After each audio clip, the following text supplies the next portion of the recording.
Salut tout le monde! Aujourd'hui, on plonge dans un sujet qui a de quoi fasciner, comment on est en train d'apprendre à l'intelligence artificielle à parler, le langage de nos propres cellules. Rien de moins. Imaginez ça un instant. Pouvoir demander à une cellule comment elle va, puis recevoir une réponse claire et nette.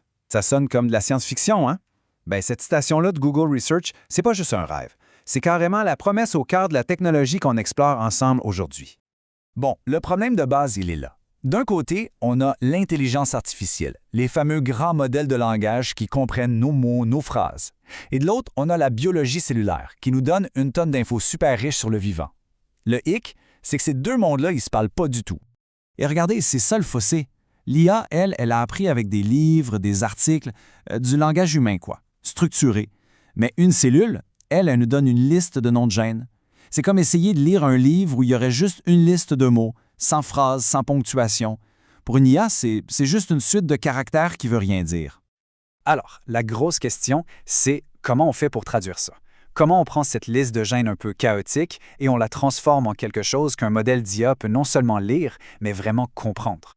Et c'est là qu'arrive la solution, une percée qui s'appelle Cell to Sentence, C2S. C'est un peu comme si on venait de trouver la pierre de Rosette de la biologie, le décodeur qui va nous permettre de traduire le langage des cellules.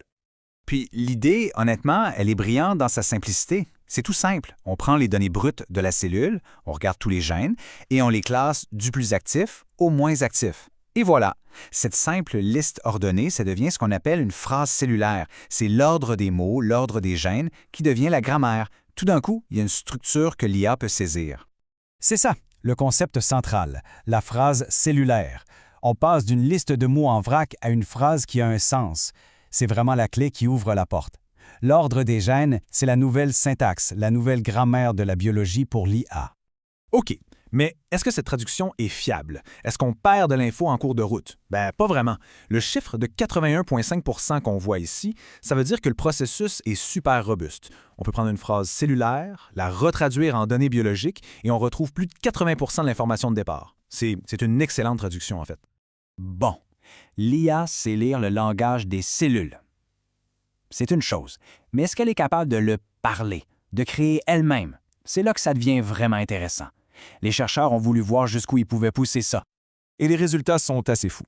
Une fois que l'IA a lu des millions de ces phrases cellulaires, elle peut faire des trucs incroyables. On peut lui dire « Génère-moi un neurone » et pouf, elle va écrire une toute nouvelle phrase cellulaire qui correspond à un neurone qui a l'air biologiquement valide.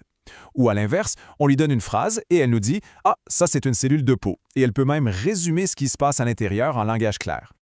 Et quand on compare C2S à d'autres méthodes qui existaient avant, les chiffres parlent d'eux-mêmes. Je ne vais pas entrer dans les détails techniques de la distance de Gromov-Wasserstein, mais ce qu'il faut retenir, c'est simple. Plus le chiffre est bas, mieux c'est. Et regardez la différence. Ça veut dire que les cellules que C2S génère sont beaucoup, beaucoup plus réalistes et fidèles aux vraies cellules. C'est pas juste un peu mieux, c'est un bond de géant. Et c'est pas juste nous qui le disons, les chercheurs le disent eux-mêmes dans leurs papiers. Essentiellement, ce qu'ils ont découvert, c'est que la méthode utilisée pour créer les modèles de langage comme ChatGPT, ça marche encore mieux pour générer des cellules que les anciennes techniques. C'est une validation énorme de leur approche. Mais l'histoire s'arrête pas là, loin de là. Cette idée, elle n'est pas restée dans un laboratoire. Elle a explosé. Le projet a pris une vitesse vraiment fulgurante. Regardez un peu cette chronologie, c'est fou. Février 2024, on a une première version. Quelques mois plus tard, en mai, le papier est accepté dans une grosse conférence d'IA. Puis, moins d'un an après, boum, collaboration avec Google. Et en octobre 2025, on parle de modèles qui sont des centaines de fois plus gros et plus puissants. L'évolution est juste spectaculaire.